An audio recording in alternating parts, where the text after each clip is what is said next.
that Margaret was not only a dear friend and colleague all those years ago, but she was also my advisor for my PhD. I was a staff candidate, so she wasn't dignified with the title of supervisor, but she effectively supervised me very well indeed, and I've always been grateful to her for that. I'm also grateful for the opportunity to be here again after quite a while. I think the last time I was here was more than 7 years ago, so it's lovely to be here. And particularly within the context of celebrating not only Robin's 80th birthday, but also his huge achievements within systemic functional linguistics. Robin, as came out yesterday in what he said and what Gordon said in introducing him, Robin has been and continues to be one of a pretty small band of people who, while recognizing their huge debt to Michael Halliday, have actually dared to offer constructive criticism. And as he mentioned yesterday, and there could be other exemplifications, I think, this has led sometimes to opposition of a professional and even personal nature at times. So I think we all owe a debt of gratitude to Robin for everything he's done, and I have tried in what I have written to redress the balance to some extent. I think that the Cardiff model has been underrepresented and is not well enough known compared with what I'm going to call the Sydney model, and I hope that in the future it will gain even wider acceptance than it has now. And that takes me, the fact that I think it's been undervalued and is not well known outside systemic linguistics, but also undervalued from within, takes me to the topic of my talk, which, as Margaret said, is an attempt to locate the Cardiff grammar within the context, if you like, of functional and or cognitive ways of looking at language more generally. So the aims then of what I'm going to do, first of all, I'm going to try to summarize for you the project that is written up in the book that Margaret mentioned a few moments ago, based on questionnaire responses from experts and also on the close reading of the literature. And at this point I'd like to say that Francisco González García, a good friend of mine and a colleague from the University of Almería in Spain, was very much a co-author of this. It isn't my book with bits from him. We really did share the writing of it. He's a construction grammarian. I'm, as you know, a functional linguist, and we learned a lot about each other's expertise from doing this work. So this is his book as well as mine, certainly. So I want to do that. I also want to discuss the degree of relatedness of the Cardiff grammar to other functional and or cognitive approaches, and the approach that we used in the book was a statistical one, as you'll see in a little while. And finally, I want to look at some salient points of contrast which emerge from our analysis between the Cardiff grammar and, first of all, the Sydney grammar, and secondly, I want to contrast SFL as a whole with other functional and or cognitive or constructionist models. I will try as we go along to point out where what I'm saying chimes in or relates to points that have been made so far in the symposium, but I won't have time to comment in any detail on any of them. So that's a plug for the book.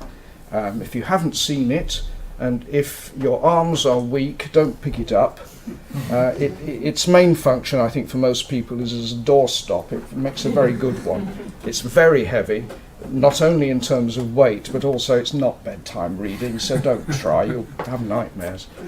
But that's it anyway, there it is. So, what does it do? Well, it looks at 16 functional and or cognitive constructionist approaches. And that's the list of them. I'm not going to be able to say much about each, but it ranges, as you will see, from models which consider themselves to be essentially functional, like functional discourse grammar, Hengefeld and Mackenzie, role and reference grammar, Van Velen, SFL, of course, Talmy Givon's work too. Then there's interactional linguistics, which emerged from emergent grammar of Paul Hopper, but Sandy Thompson is someone that many of us know within that framework. Word grammar, Dick Hudson, again with a systemic origin. The Columbia School, Diver's work, not very well known, particularly in Europe at least. Cognitive grammar of Langacker. Sign-based construction grammar, which came out of Fillmore's work and is much more formally oriented than most of the constructionist approaches. Nowadays, people like Laura Michaelis and so on are very active in that model. Cognitive construction grammar is what Adele Goldberg now calls her model, constructionist model. Embodied construction grammar is something I mentioned to Lise a few minutes ago. Ben Bergen and Nancy Chang, basically.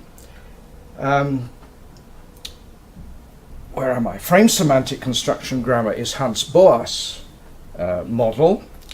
You can see that there are all sorts of construction grammars which really came out of Langacker's cognitive grammar in a way, but all with their slightly different approaches, or sometimes very different approaches. Radical construction grammar is Bill Croft's model. Constructional approach isn't really a grammar so much as a way of looking at corpus data, but we included it anyway. The lexical constructional model may not be one that you've heard of. It's a Spanish model, but it builds in a lot of stuff from other functional approaches. And we also included Jack and Doff's parallel architecture because we saw that as a useful bridge between formalist approaches, Chomsky basically, and cognitive and constructional approaches and functional approaches. So those are the 16. And we also refer in the early part of the book to the minimalist program of Chomsky and his colleagues, but only for comparative purposes. So what method did we use? Well, we gathered together 29 questionnaires. We sent questionnaires to a number of experts in each model, sometimes only one for a model, but we managed to get the main people in these models. So you can be fairly sure that the people that we asked were people who really knew what they were talking about. The questionnaire, which we will come to in a little while, has 58 items on it, and their statements, which we asked people to rate as not true of the model that they worked in, or true to a limited extent, true to a considerable extent, or completely true and central. So we had an ordinal scale, a ranked scale of ratings here. And they were asked to do that for each of the 58 items, and to make comments on the side where appropriate. And as you might imagine, 2 of the questionnaire respondents are here in this room.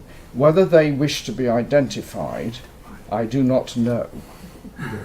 You don't mind, right, okay, so obviously it's Robin and Gordon. I might even say who's number 1 and who's number 2 in a minute, but with no prioritisation. Right. So we then looked at the similarities and differences among the questionnaire responses by statistical techniques, by correlation, and by 2 multivariate techniques, multidimensional scaling and hierarchical cluster analysis, which produce visual output, which allows you to look at the degree of relatedness, or lack of it, between the questionnaires. And I used SPSS for the analysis.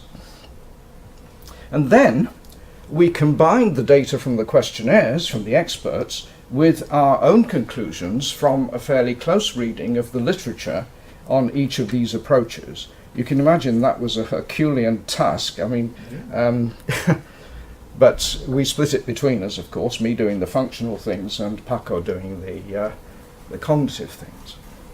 And then we simplified things. We said, okay, we're going to give either an overall positive or an overall negative evaluation, and that's not intended to be good or bad.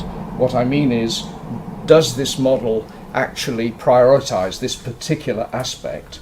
And we allocated a plus or a minus for each of the questionnaire items for each model. So you can see that it's a fairly big matrix, 58 by 29 or something. And we then analysed those final ratings by means of the same statistical techniques. So the questionnaire, you've got it on your handout. It's table 1 on your handout. I don't advise trying to read through the whole thing now, but it's there so that you can look at it in the future, and I shall be referring to particular items on it as we go through. And you'll see that there are 6 sections to it. Section 1 has statements about the role of communicative function in the model. Basically, does the model make the claim that communicative function is a major shaper of the way we should look at the grammar?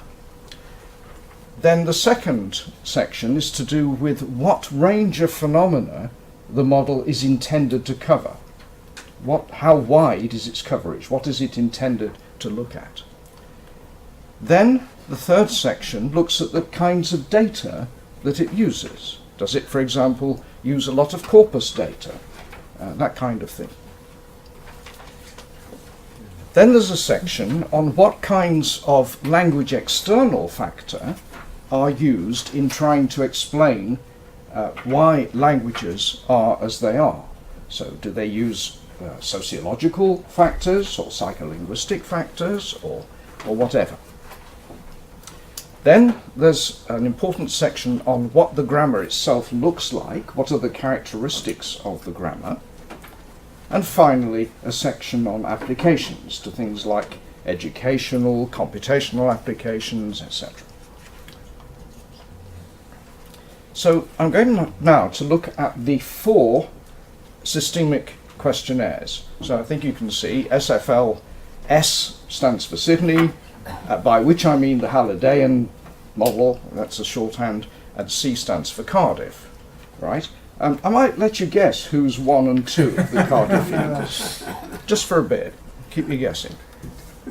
Right, now I'm actually using an expanded set of questionnaires because after the book was published, we added another 2 questionnaires from valency theory, associated with Thomas Herbst, among other people. So we've got 31 in fact.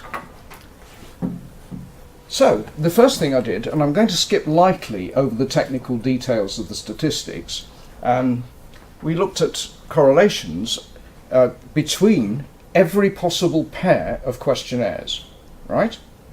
So 31 times 30 over 2 different pairs.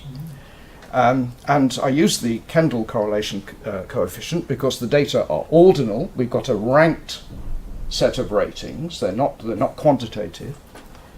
And this is a very technical point, but an important one. When you do multiple tests, and we were doing a lot of tests on the same data, when you do multiple tests on the same set of data, you run the risk, and the risk is greater the more tests you do, that you will get a false positive. In other words, that you will end up saying that something is significant when in fact it isn't. Okay, so you have to apply a correction for that, and a frequent correction is the so-called Bonferroni correction, and I did use that. And what we found, this is the important thing, is that the first Cardiff questionnaire correlated significantly with both of the Sydney ones, whereas the second questionnaire didn't correlate with any, and not just the Sydney ones, but any other questionnaire, right? Didn't correlate significantly. Now, Bonferroni is an extremely conservative way of making sure you don't fall foul of this problem with multiple tests. So I also looked at all the pairs that had a value of the correlation coefficient which was about equivalent to the 0.01 significance level if it had been a single test. And that's a fairly strict test. And if you do that, you find that both the Cardiff questionnaires correlate with the others, in other words, with each other and with the two Sydney ones. And interestingly, they also correlate significantly, well, not significantly, this is not a significance test, but they achieve that level with the lexical constructional model as well. Also, the first Cardiff questionnaire correlates negatively with the minimalist program one, with one of the minimalist program ones. Negatively in the sense that if Cardiff 1 said one thing, then minimalist 2 would say exactly the opposite, if you see what I mean. Not surprisingly, perhaps. What about multidimensional scaling, a different way of looking at things? What this does is to calculate the distances, in other words, the degree of similarity or dissimilarity between pairs of questionnaires based on the whole set of 58 questionnaire responses. And it produces a map of these distances, and you can specify how many dimensions you want. I'm going to show you a two-dimensional analysis, but if you look at the book, you'll find there's 2- and 3-dimensional analyses. And what you'll find when you look at it in a moment, I'll anticipate for a moment, is that the 4 systemic questionnaires do occupy a clearly demarcated group within the overall map. And there it is. Can you see that clearly enough? I'm going to have to go out of range of the camera for a minute, I'm afraid, in order to do this. But here you've got the group of 4 SFL questionnaires at the bottom here. Okay? And around it you've got various others. If you look to the right here, you've got the minimalist program, the very formal ones.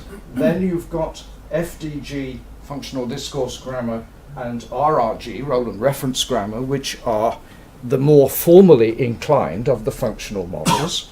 And here you've got a whole range of largely cognitive models. So let's just summarize that. Sorry. I don't think I intended quite to do that. There we go. Yes, we've done this already, haven't we? That the SFL questionnaires occupy a clear grouping. So what about the cluster analysis? Now this does a similar thing in a rather different way. It takes any set of objects and assigns them to groupings according to how similar or dissimilar they are.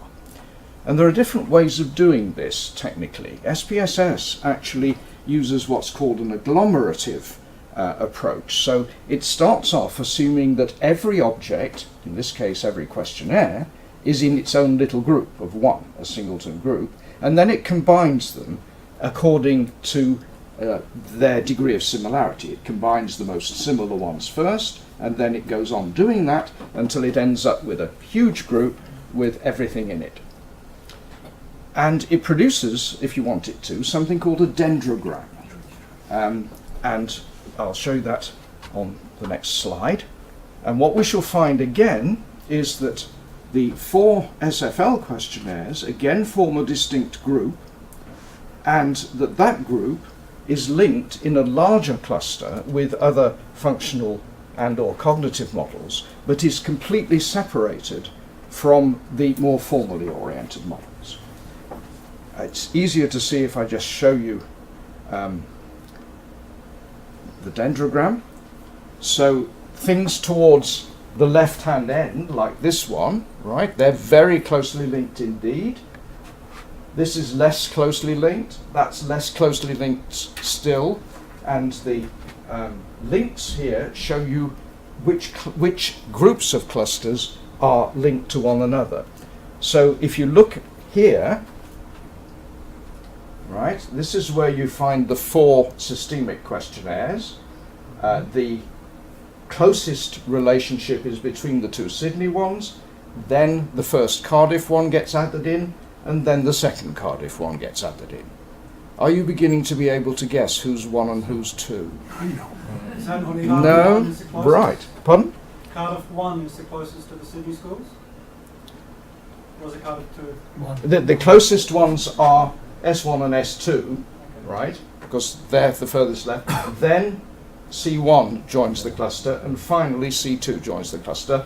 And that cluster is by itself, in the sense that it's related by this link, only to the whole group of functional things up there.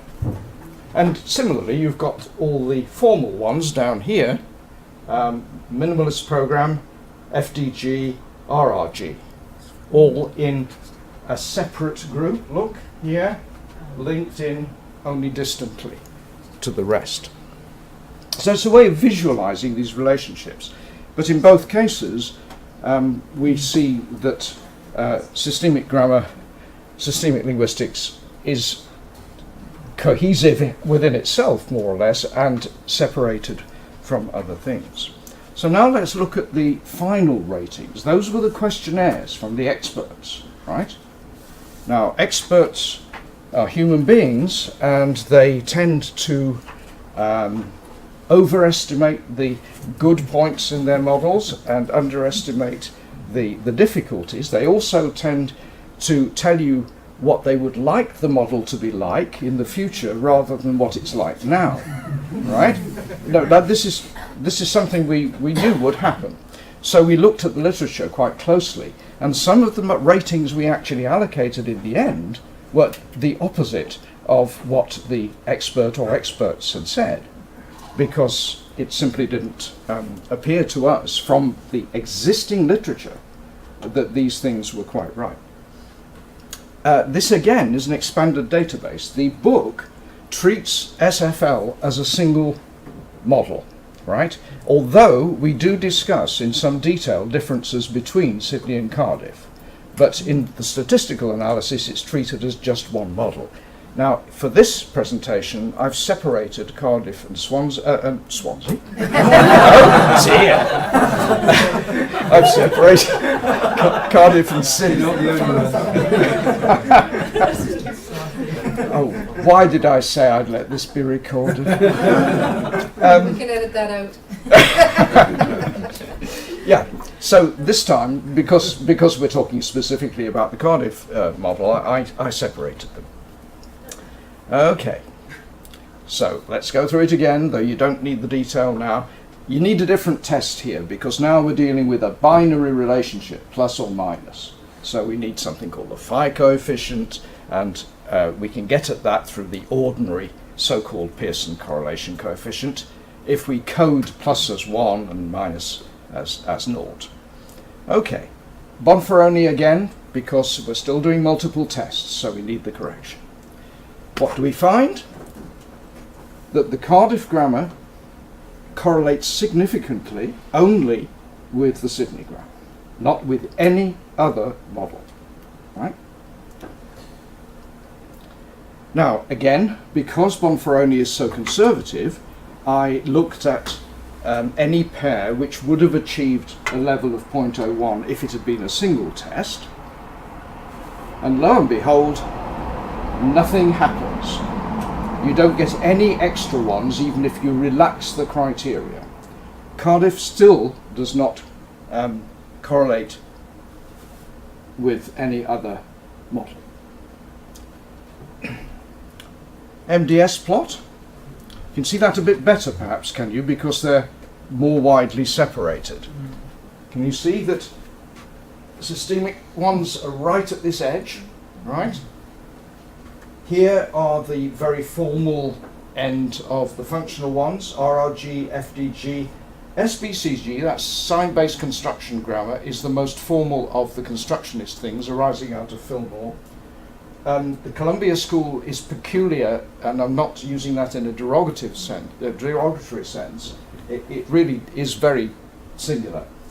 And here you've got, of course, the other the cognitively oriented functional ones and the purely cognitive ones.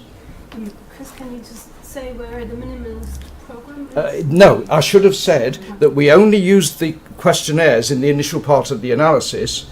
We didn't take that any further. So this is only the functional and or cognitive ones.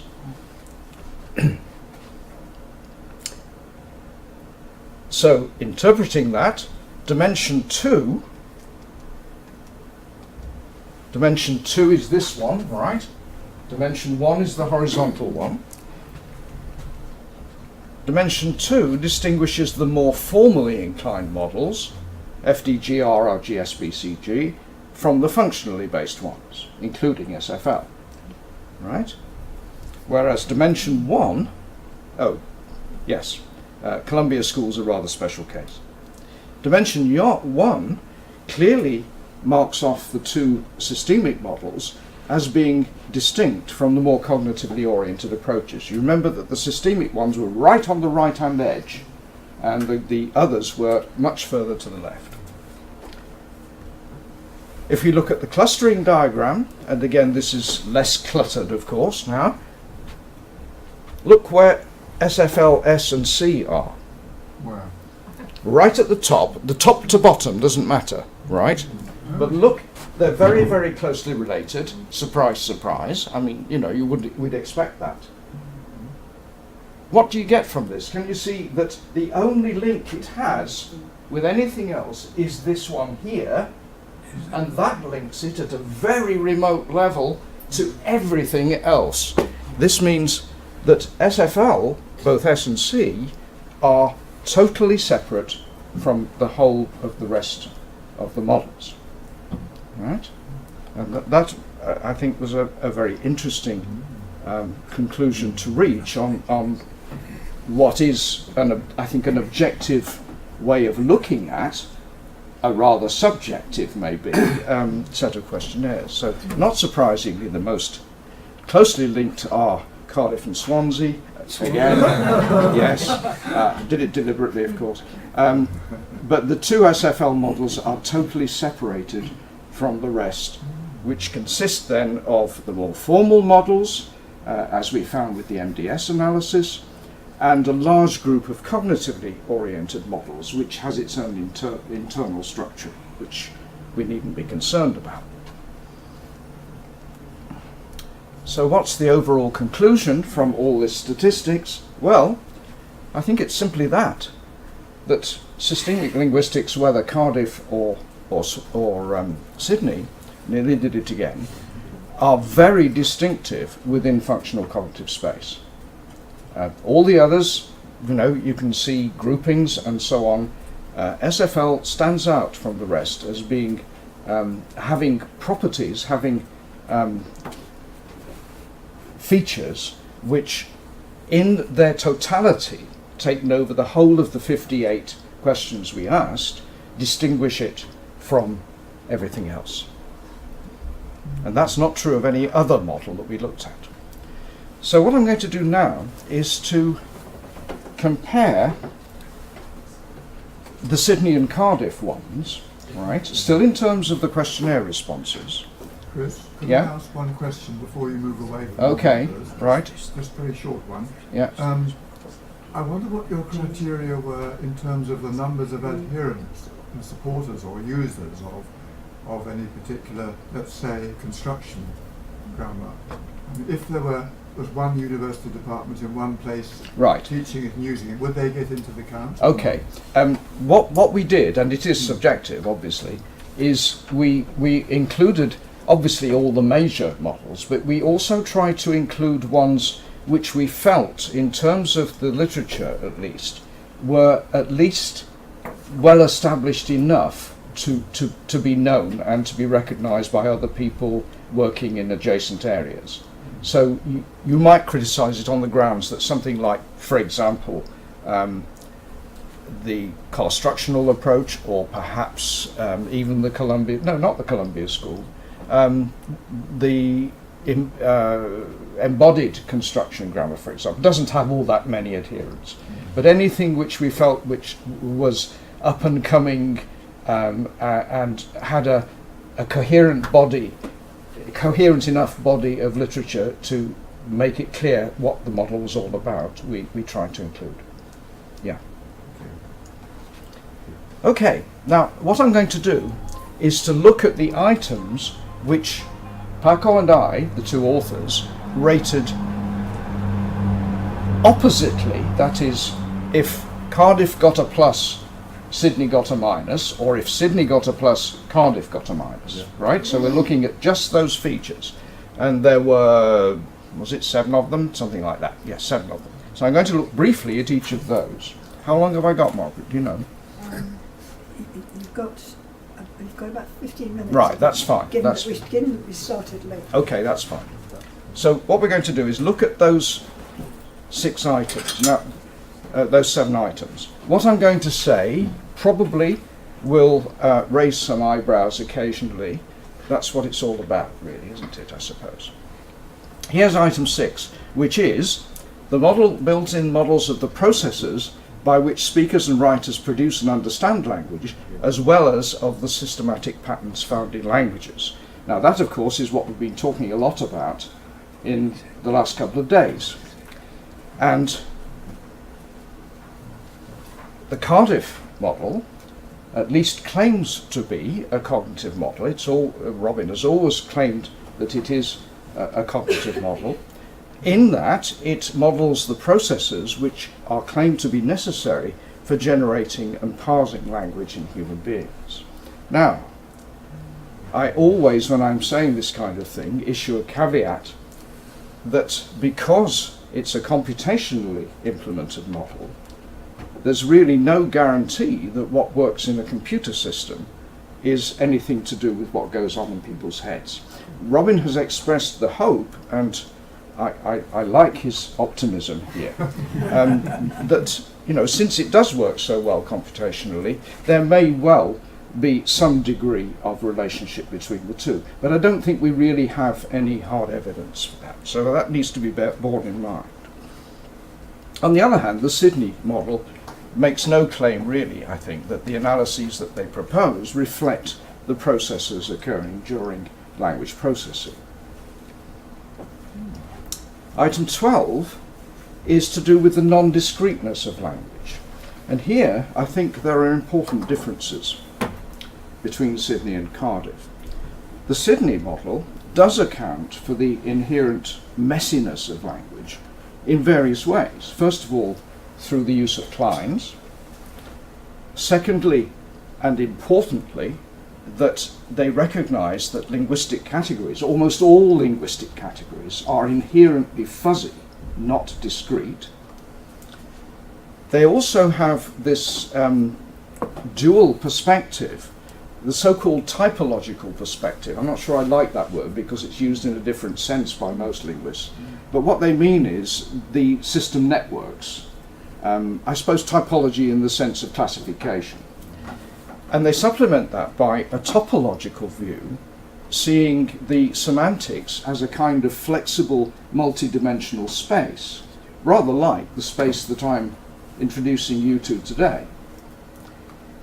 And finally, they use probabilities attached to systemic choices. I mean, not as much as Cardiff does, but Halliday has talked about, 0.9 versus 0.1 as opposed to 0.5 versus 0.5 and so on. Now, Cardiff, of course, uses probabilities, as we've seen a lot during the last couple of days. However, and for me this is a really important point, that in itself does not address the problem of the indeterminacy, the fuzziness of the semantic categories themselves. Now, you might say, and I think you'd be right, that even the Sydney approach doesn't entirely get round this anyway, because it still has system networks with what look like discrete categories. So how you quite reconcile that, I don't know. 26. This was included in order to accommodate the interests of the usage-based models that we included. It's claimed that the grammar of the individual's language is distilled from repeated events of linguistic usage through the entrenchment of frequently used cognitive routines.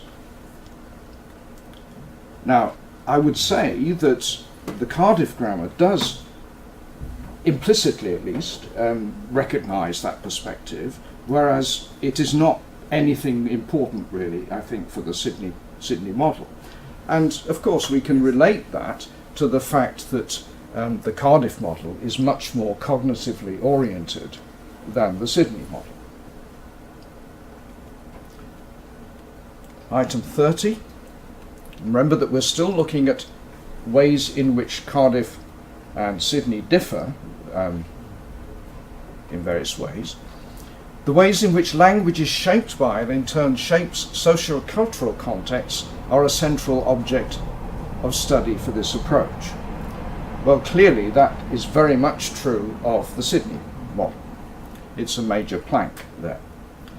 It's not been such a major focus in the Cardiff model, and Robin himself in his comments on the questionnaire said that this was partly because it is such a strong focus in the Sydney model that you were kind of leaving them to it to some extent. But you have always also said that it's a cognitive and socio-cultural model.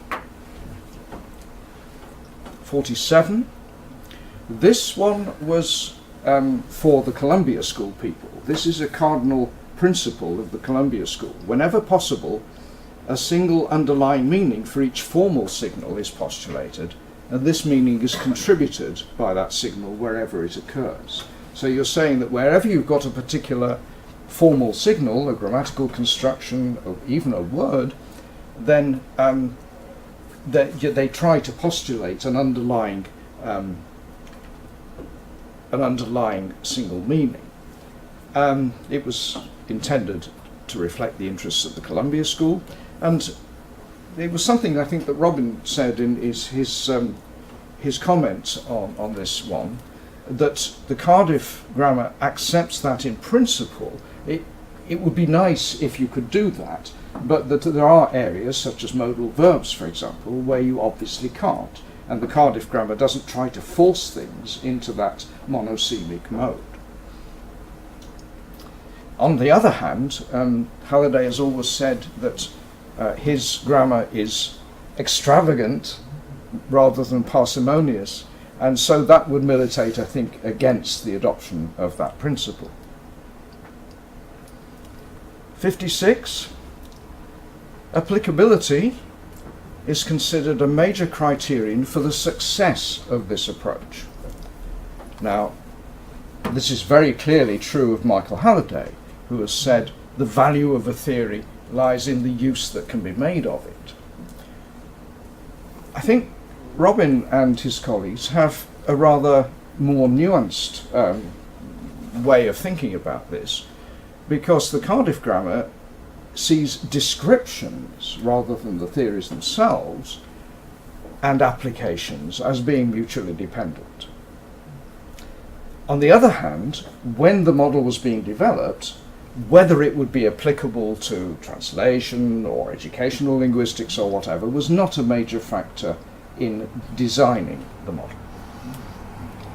And finally, have there been pedagogical applications? Well, basically, we all know that the Sydney grammar has been extensively used in this way. The Cardiff grammar has not been used so much in that way. Not so much, at least. I mean, there have been some applications. So let's finally turn to the Cardiff grammar in relation to other models. In fact, what I'm going to do is look not just at the Cardiff grammar, but at SFL completely. And the complete picture here is given on Table 2 on your handout. Table 2 gives you the final ratings for each feature in each model. And you'll see that what I've done is to show the Cardiff model column in blue. It has been done in colour, I think. I did ask Lise to do that. And any ratings that agree with the Cardiff model, in other words, plus if Cardiff is plus, minus if Cardiff is minus, are shown in red. So those are things that agree, that have the same rating as the Cardiff model.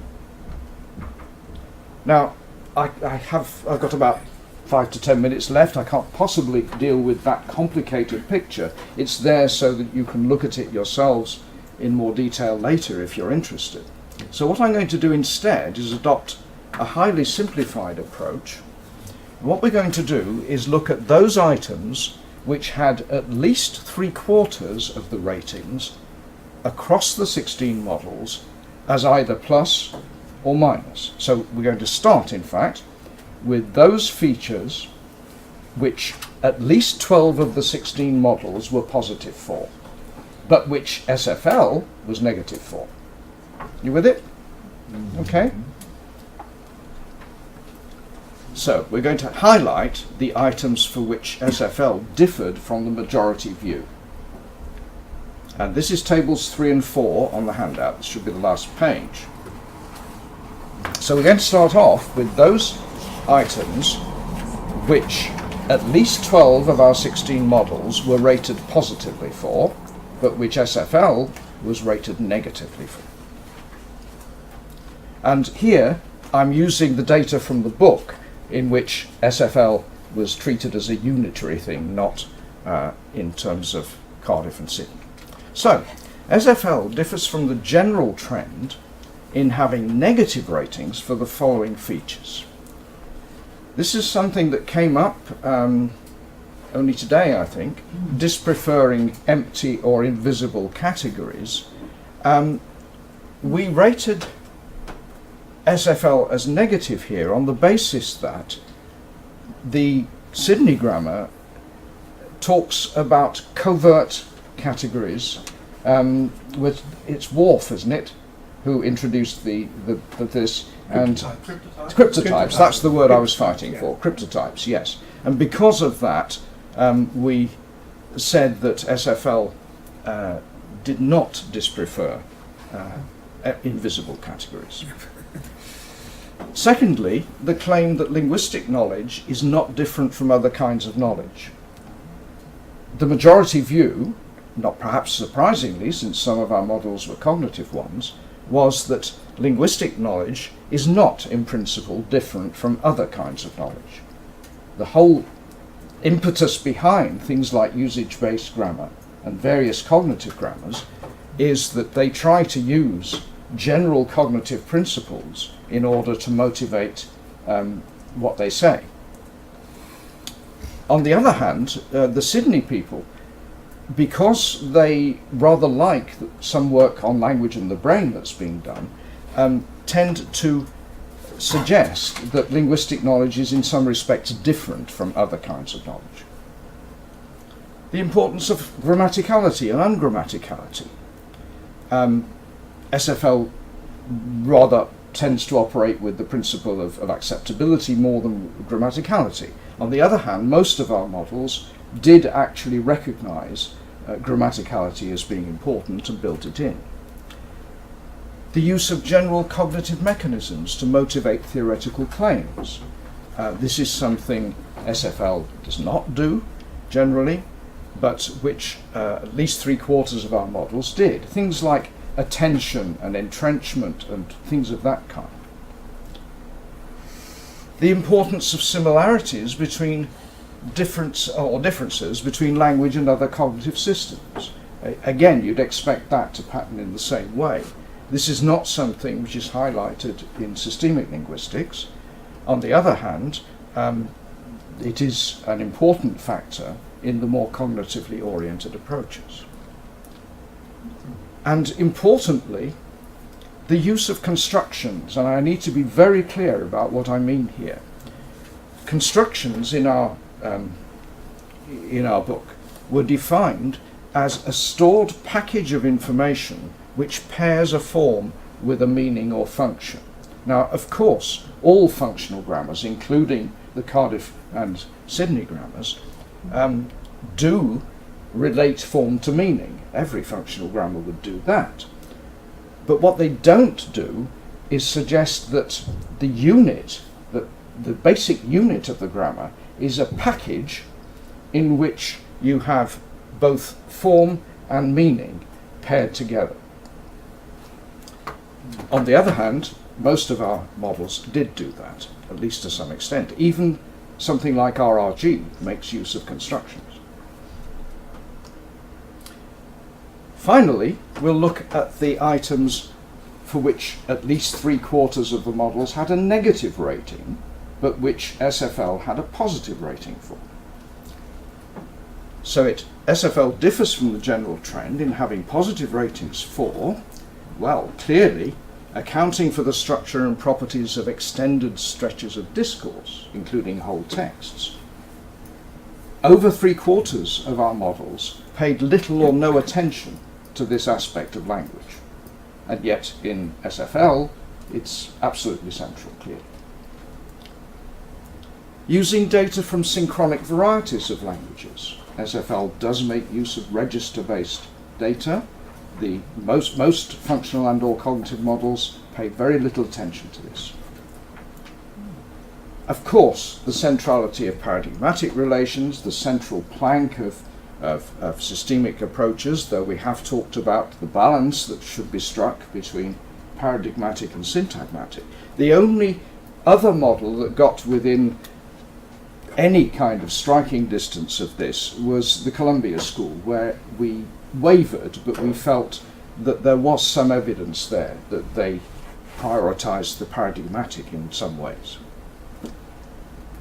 The centrality of the ways in which language interacts with social context. Again, most of our models were not concerned with that aspect at all, had very little to say about it, whereas particularly the Sydney model has a lot to say about it. The postulation of a single underlying meaning.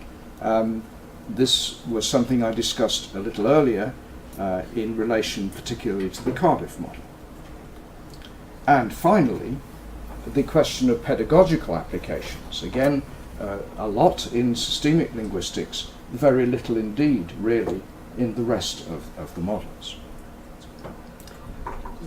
So that's it, but I just want to finish in what is probably about 30 seconds that I might have left by saying that part of our motivation in doing this work was not only to show similarities and differences across models, but also to make some programmatic suggestions in the last chapter about the business of, well, if I can pinch Eugene's term again, of listening to the neighbours, of seeing what other approaches might have to offer and what you could offer to them. And we spent some time in that chapter looking at possible points of contact, basing it on the respects in which SFL and other models had similar interests. Key things like categorization, construal, embodiment, things of that kind, though SFL means very different things by those terms from cognitive approaches. But anything I think that we can do to foster more collegiality, as it were, between approaches and more interest between approaches, I think is only to be welcomed. And on that optimistic note, I leave you. Thank you.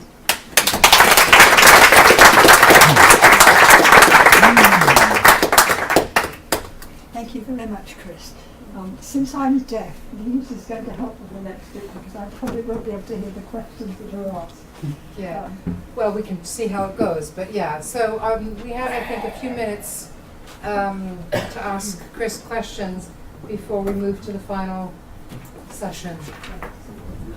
Well, thank you very much, Chris. A brilliant idea to do a study like this. It's really gives us very important feedback about where we stand. But two questions there. One is, I mean, I knew the statistical approaches that you used, especially except for the Bonferroni correction.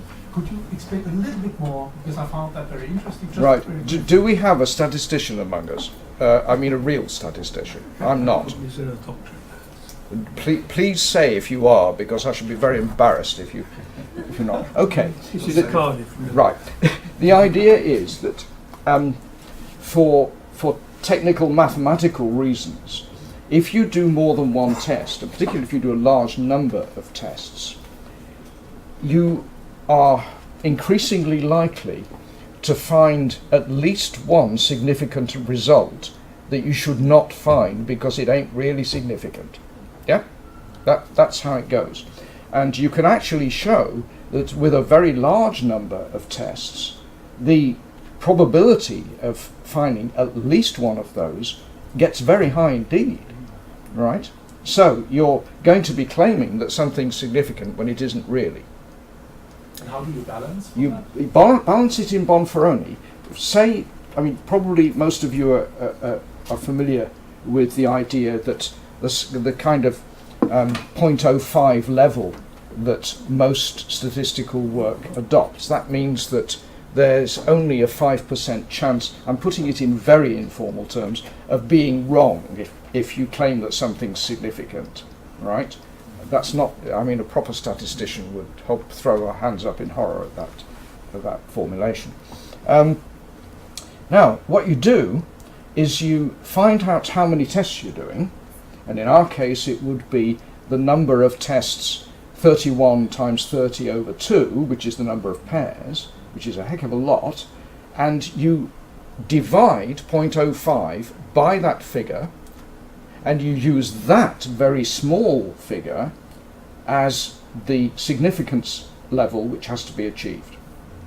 Right? So you see how conservative it is. Very conservative indeed. So that's why I relaxed that and looked at it in a different way, which is not showing statistical significance, but showing possible relationships. That's it. Can't you just pretend each study is the first study and the only one you're doing, and then forget that and move on to the next? No, afraid not, because I mean, you're pretending then that they're independent, and they're not. For mathematical reasons. Many people do not do this, and in some of my early papers, I didn't know this. I did loads of chi-squared tests on the same data, and didn't know about this at all until quite late on. It's often ignored. Can I make some comments about your last point about neighbourliness? Yeah. I think within systemic functional linguistics, it's always been a problem. Yeah. Looking at other theories through the decades, I mean, there were times when I thought I would love to try and equate X-bar syntax Right. with our own syntax. And I remember giving talks in places, probably more so places like Sydney, where the very mention of theta rolls and X-bar syntax, and people just looked at me very angrily for having used terms which were nothing to do with our theory. In 1984, I was in Sydney, and I gave a talk. Sure it wasn't Swansea? It wasn't Swansea, actually, not that one. I don't know what they'd have said in Swansea, but in Sydney, a certain person, who I'll leave you to guess, I used some starred examples, you know, Yeah, and grammatical examples. I still did. And I was accused of peddling Chomskyan notions. I mean, really? Yeah. No, I'm afraid tunnel vision is how I think of it still. But look, the younger element, and there are plenty of younger element here, as well as Gordon and myself and Robin and one or two others. You're getting over this, thank God. You know, you're looking at cognitive approaches, for example, as well. You're much more open-minded in the Cardiff setup, I think, than even now the Sydney people are. And I welcome that with open arms. I think it's wonderful. Can I just make an addendum to that? I think it's important. I think the most important thing here is that we're in Europe. I think there's been a tradition of Anglo. I was saying to Eugene, there's been a tradition of Anglo-Saxon linguistics in the UK, in the States, and in Australia, which has been fairly ignorant to what's going on within Europe. With our friends in Belgium and Germany and other countries, there's been much more attention to other things going on, and having to work with people with different theories. Yeah, and that's why I think we've now got this much more, refreshing approach to linguistics because of our. Long may it continue. And we're going to leave them. I know. No, we're not.